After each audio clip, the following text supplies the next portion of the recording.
미국 시장에 대해서는 그냥 선택과 집중을 해야 되는 시기다. 그래서 또 다시 2020년부터 또 10년이 시작된 거일 수도 있다라는 거죠. 워런 버핏이 일본 5대 종합상사 주식을 매입을 했는데 삽질하다 이제 흙을 제대로 이제 풀고 뭔가 만들기 시작했죠.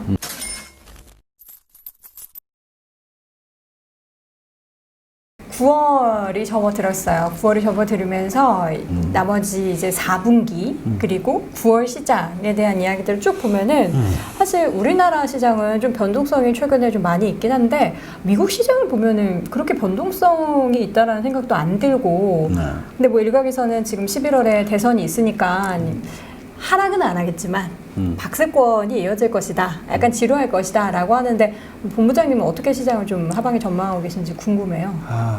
이게 이제 이 질문이 올해 4월? 5월 달부터 계속 받는 질문이에요. 네. 근데 그냥 약간 종류가 틀려져서 그렇지. 네. 그러니까 어쨌든 3월 달에 폭락. 그죠? 그리고 이제 3월 말부터 시작해서 상승하기 시작했고 4월에 들면서 상당히 많이 회복했고 네. 그리고 우리가 저가 분할 매수를 얘기를 했었고 그다음에 5월 달부터는 적극 투자 얘기를 했는데 근데 작년 9월 말부터 시작했던 이제 랩 상품이 올해 2월 달까지 해서 엄청나게 규모가 좀 늘다가 네. 이제 폭락장이 오고 나서 가입이 잘 안 되다가 그 다음에 이제 다시 가입을 시작을 하시려고 했던 때는 이제 어느 정도 회복했었을 때잖아요. 근데 다들 계속 물어보는 거예요. 지금 해도 되냐? 더 오를 수 지금 해도 있을까요? 되냐? 뭐 못 오르는 거 아니냐? 아니면 또 폭락하면 어떡니까? 그래서 그때 받던 질문은 W형자로 한 번 더 빠지면 다들 그 얘기했어요. 사자 뭐 한번더 하라. 그때 기다리면 안 될까요? 그래서 저는 그러지 말라고 얘기했고 그 다음에 이제 또 이제 옛날 이제 나스닥이 10,000포인트를 뚫기 시작했어. 네. 아무도 10,000포인트 안 뚫을 거라고 생각했지만 그때 또 질문이 계속 나오는 거죠. 이제 또 12,000포인트로 왔잖아요. 의심할 수밖에 없잖아요. 계속 질문을 하는 거죠. 그래서 이제 와서는 사실 조금 버거워지기 시작했어요. 많이 올랐으니까. 그렇죠. 부인할 수 없죠. 네. 사실 단기적으로 사실 에너지가 엄청 났으니까요. 그래서 맞다. 지금 이제 뭐 모델들을 돌려보면 정확하게 답을 드리기가 좀 어려워요. 왜냐면 뭐 앞으로 어떻게 될지는 모르겠으나 네. 현재의 내가 돌리는 모델상으로는 적정 가치를 계산해 보면 S&P는 거의 상승 여력이 없다라고 나오고 S&P가요? 오히려 나스닥보다 좀 덜 올라서 이제 플러스가 났는데요. 그래도 그렇고 다우는 한 6% 정도 남았다고 나오고 이게 기준이 언제까지 적정 가치 대비해서 지금 주가의 지금 상황을 컨센서스를 얘기하는 가지고 거죠? 얘기를 하는 거죠. 그리고 나스닥이 한 9% 남았다. 그 다음에 나스닥 100은 한 13.5%, 그리고 러셀 2000, 그 중소형주는 한 14.6%. 오히려 못 갔으니까 더 조금 상승 여력이 나오네요. 그러니까요. 근데 S&P보다는 중소형주, 그리고 아직도 나스닥 100기업, 대형주들. 이렇게 지금 보여져요. 그래서 미국 시장에 대해서는 그냥 선택과 집중을 해야 되는 시기다. 종목이나 아니면 섹터로. 인덱스도 그렇고. 그래서 그냥 나스닥이랑 러셀 2000만 사라. S&P 뭐 걱정하지 말고 뭐 다우 너무 걱정하지 말고 그냥 지금 집중해야 된다. 얼마 전에 한 3주 전인가 한 달 전에는 또 뭐 금리가 올라가니까 성장주 말고 가치주 사야 되는 거 아니냐 뭐 아니면 경기 민감주 사야 되는 게 아니냐 막 이렇게 막 질문 많이 하셨잖아요. 그러니까 뭐 금융, 경기 순환이 되면 나타나는 종목. 저도 사실 질문을 가져갔는데 네. 바로 아니라고. 아니라고 그러니까 그때 얘기했고 그러고 나서 지금 나스닥이 10몇 프로 더 오른 거잖아요. 그리고 지금도 또 보면 아직도 그렇다라는 거죠. 그래서 결국은 이 금리가 어떻게 되고 환율이 어떻게 되고 그 다음에 어떤 지금 산업의 어떤 변화가 어떻게 되고로 놓고 봤었을 때는 아직까지도 성장주 위주의 아직까지도 나스닥 위주의 만약에 정말 가치주를 사시고 싶다 그러면 차라리 중소형주 가치주를 찾아봐라. 덜 올랐던 종목들 중에서. 너무 빠져있는 네. 뭐 그러면 되지 않을까라고 생각하고 있고요. 그 다음에 이게 만약에 정말 거품이라고 생각한다면 지금이 이 닷컴 버블의 재현이다라고 생각한다면 더더욱이나 나스닥을 들고 있어야 된다. 간단하게 설명해 드릴게요. 지금 만약에 지금이 1998년 미 연준이 아시아 금융위기 걱정 때문에 금리를 빠르게 내렸어요. 그러면서 유동성 부여가 확 되면서 98년 한 10월부터 시작해서 2000년 3월까지 이게 이제 닷컴 버블의 마지막 화려한 불꽃을 피운 네. 시기거든요. 딱 한 18개월 돼요. 이 18개월 동안에 지수들이 어떻게 움직였는지 아세요? 모르죠. 어릴 때라서. 전 세계적으로 얘기해 네. 드릴게요. S&P는 딱 그 기간 동안에 68% 올랐어요. 68%. 근데 나스닥은 그 기간 동안에 얼마나 올랐게요? 한 뭐 3배 더 올랐나요? 280% 올랐어요. 비슷하게 맞췄네요. 3배 이상. 그리고 나스닥 100은 얼마나 올랐게요? 이건 이거보다 더 올랐을 것 같은데요. 네. 작은 정보이니까 한 네. 또 불러볼까요? 한 400%? 아, 그거까지는 아니고 350%. 350%? 자, 여기서 와. 이 안에서 그러면 대표 업종이 있었을 거 아니에요. 네. 그때 가장 대표 업종은 뭐였을까요? 뭐죠? 바이오와 아. 반도체. 걔네들은 얼마나 올랐었을까요? 뭐 여기 350% 여기 있으니까 한 300%는 올랐겠죠. 아, 그거보다 더 올랐죠. 550%. 500%씩 올랐죠. 이게 이 단기간에 오를 수 있는 퍼센테이지예요? 아 물론 뭐 테슬라나 뭐 이런 종목도 많이 오르긴 했지만. 그냥 답이 됐어요. 그러니까 무슨 얘기냐면 네. 우리가 지금 닷컴 버블이라고 자꾸 그렇게 얘기를 하면서 비슷하게. 왜 그렇게 투자를 안 해요? 그러니까 닷컴 버블이라고 얘기하면서 닷컴 버블이 아닌 반대인 가치주를 사겠다 이런 말이 되나요? 그러니까 앞뒤가 안 맞지. 오히려 많이 올랐으니까 못 오른 종목으로 가야 한다 이런 얘기들을 참 많이 해요. 포트폴리오 그러니까 물론 이것도 가지고 있는데 이걸 조금씩 모아가라 뭐 이런 얘기를 하죠. 만약에 닷컴 버블이라고 생각한다면 더더욱이나 예, 계속적으로 오르고 있는 종목을 사야 되는 게 맞죠. 그러면 그 관점에서 지금 나스닥백을 이끌고 있는 종목들은 어쨌든 빵주들이잖아요. 마가, 빵주. 그 종목들이 지금까지도 잘 올랐지만 앞으로도 단기적으로는 계속 더 오를 거라는 거잖아요. 지금 빵이랑 마가 종목들에 대한 종목 상승 여력을 계산해 보면 테슬라는 이제 뭐 없다고 나오지만 평균적으로 지금 한 뭐 30%대 중반 정도가 남아 있다고 나와요. 근데 아까 말씀드렸듯이 나스닥이 네. 9%라고 얘기했잖아요. 네. 나스닥 100이 한 13%. 그럼 얘네들은 얼마야? 그거의 3배잖아. 아니 근데 지금 1위가 넷플릭스가 49%가 나오고 아마존이 45%가 나와요? 네. 그게 이게 지금 이제 상승률이 컨센서스 가지고. 컨센서스 가지고서 근데 또 생각해서 되돌아가 보면 말이 되는 게 아마존이라는 기업이 어느 정도 시장 점유율을 늘릴 수 있느냐라고 생각해 보면 지금 소매 판매 중에서 온라인으로 소매 판매가 되고 있는 게 미국이 우리나라나 중국보다 훨씬 더뎌요. 작년 말까지만 해도 겨우 한 16%대였고요. 이제 겨우 올라와서 요즘에 많이 늘어서 코로나19 때문에 27%까지 왔는데 우리나라는 이게 50%가 넘어요. 그렇죠. 중국도 마찬가지고 거의 50% 가까이 되죠. 그러니까 우리나라와 중국을 쫓아오는데도 2배 늘어야 되는 거잖아요. 그러니까 아마존이 앞으로 얼마나 더 성장할 수 있느냐라는 게 있다는 거죠. 그래서 아마존은 여기다가 또 만약에 스탁 스플릿까지 한다. 그러니까 그 얘기 계속 나오잖아요. 할 수도 있고 안 할 수도 안 할 수도 있고. 있고 뭐 아무튼 제프 베조스가 어떻게 나올지는 한번 봐야 되겠지만 그래서 그런 걸 감안한다면 우리는 아직까지는 성장주들을 사야 되고 또 이 대표 종목들을 들고 가야 된다. 그래서 뭐 이분법적인 전략, 바벨 전략으로 따지자면 저는 이렇게 얘기를 해요. 그냥 나스닥 100기업 관련된 ETF 사고 그 다음에 러셀 2000의 가치주 ETF 사고 러셀 2000 관련해서는 ETF 대표적인 게 뭐가 있어요? 나스닥은 뭐 QQQ 뭐 이런 얘기 많이 하시고 QQQ가 있고 그죠?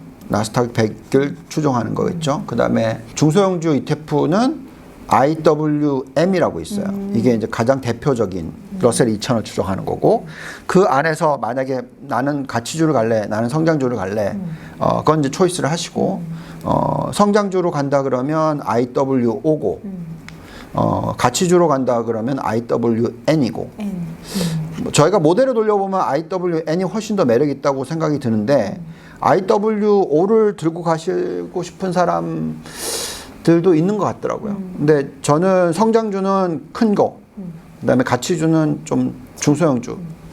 근데 러셀 2000이라고 해서 중소형주 아니에요. 시가총액이 사실 우리나라로 따지면 뭐 대형주지. 그러니까 미국 안에서는 중소형주지만 우리나라 기준으로 보면은 그렇죠. 조 단위가 넘는 게 많죠.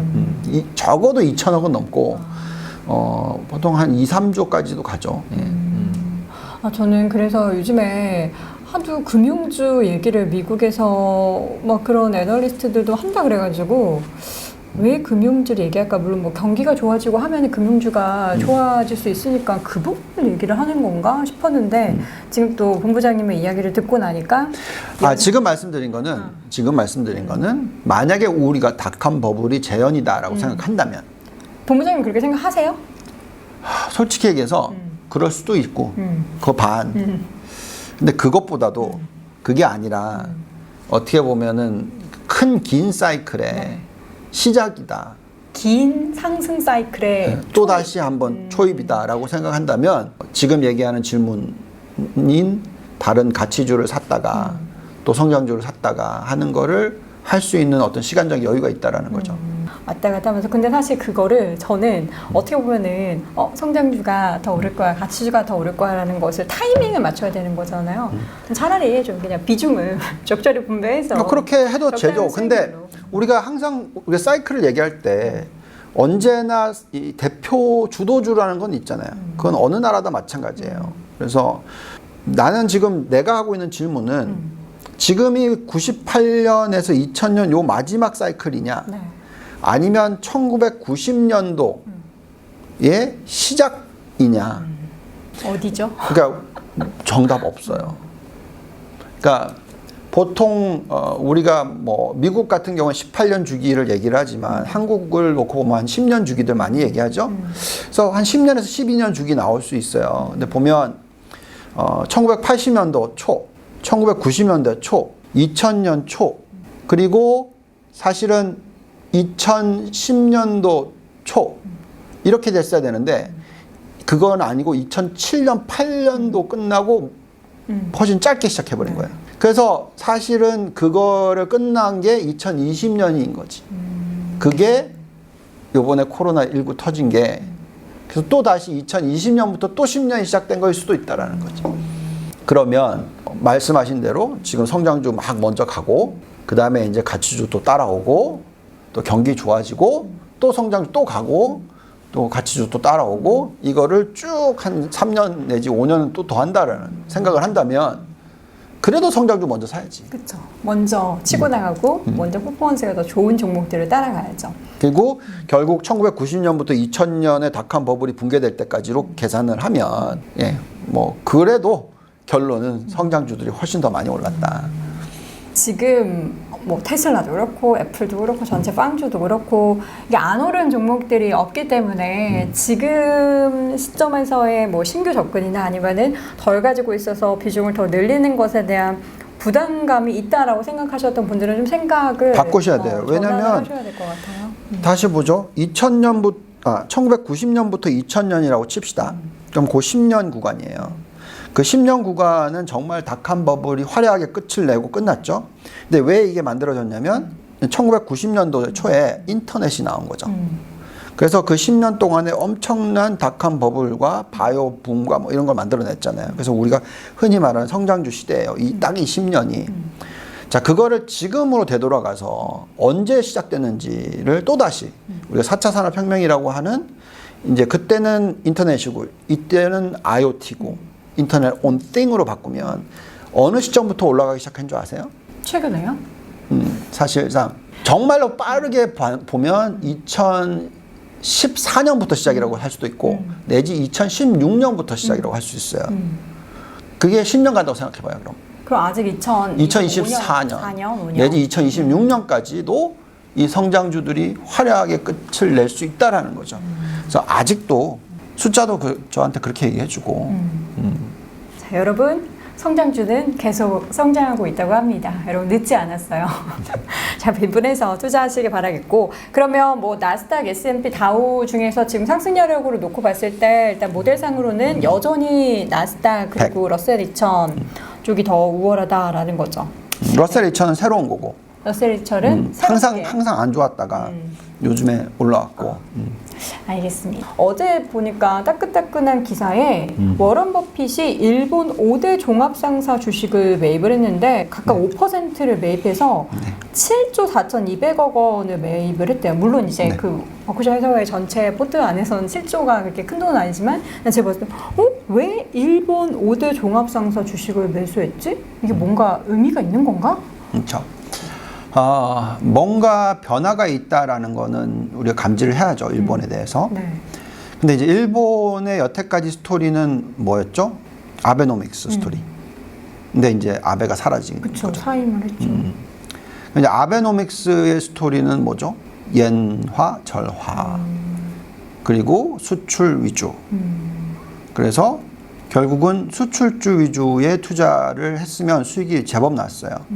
그래서 소니가 살아나고 뭐 닌텐도가 살아나고 일본의 대표적인 수출 기업들이 살아나는 그러면서 퍼포먼스 자체도 니케이도 뭐 10,000에서 2만 가고 21,000포인트까지 가고 이런 식으로 나왔었잖아요.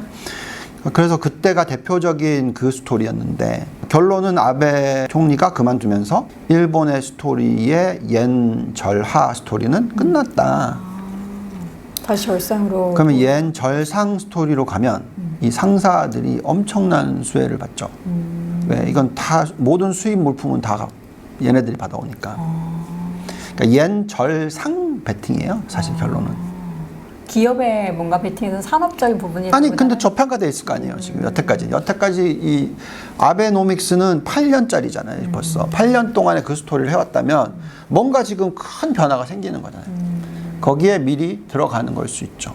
그러면 그런 관점이라면 우리 환율 쪽에 투자하시는 분들 있잖아요. 그런 분들 지금 뭐 엔화를 그럼 모아가야 되는 거예요? 그러니까 예나 투자를 하시는 분들도 있죠. 근데 원래 환은 투자를 하기 어렵잖아요. 그러니 이렇게 종목을 사는 거죠. 마찬가지로 워런 버핏이 금을 투자를 안 하죠. 금광 회사를 사죠. 똑같은 얘기예요, 지금. 이분이 지금 보고 있는 건 금 가격이 올라갈 거다. 그렇지만 그거에 대한 어떤 리스크를 분산하기 위해서는 기업을 사는 게 맞다. 마찬가지로 이분이 보기에 엔화가 이제 절상될 수 있는 가능성이 높아졌다. 그렇지만 거기에 수혜를 받는 기업을 사지, 저평가되어 있는 기업을 사지, 그 옌 베팅을 하진 않는 거죠. 제가 생각할 때는 만약에 일본 스토리 그걸 믿는다면 워런 버핏이 한 그대로 하면 되겠죠. 일본 투자를 한다면. 근데 저는 일본 투자를 왜 굳이 해? 라고 얘기를 하는 거고 뭐 별로 하고 싶지도 않고 관심 없어가지고. 그래서 그러면 이제 한국을 반대로 생각해 봅시다. 자, 이건 정말 좋은 뉴스죠, 우리나라한테. 일본이 망가진 게 옛날에 옌 절상하면서 경쟁력을 잃었잖아요. 수출 경쟁력을. 그 일본. 이제 우리나라는 오히려 이제 원화가 1,180원인데 이게 사실은 많이 절하되어 있는 상황이잖아요. 물론 1,280원까지도 갔었지만 그러면 1,180원에서 더 크게 밑으로 내려가지는 않을 거 아니에요. 그럼 계속적으로 수출주들이 좋겠죠. 그래서 우리는 반대로 수출주 사야죠. 그러니까 저도 그러면 무슨 얘기냐? 일본 종목들 중에서 전자, 자동차 굉장히 좋았어요. 이 수출 스토리 가지고. 그리고 그 동안에 우리나라 자동차, 전자 안 좋았어요. 그럼 뭐 해야 되겠어요? 정반대로 가야지. 언제 화려했어요? 2008년도, 2009년도, 2010년도, 2011년도 이때 자동차주도 날라갔죠. 그죠? 그리고 전자업종도 날라갔죠. 우리나라는 지금 그거에 리피트할 수 있다라는.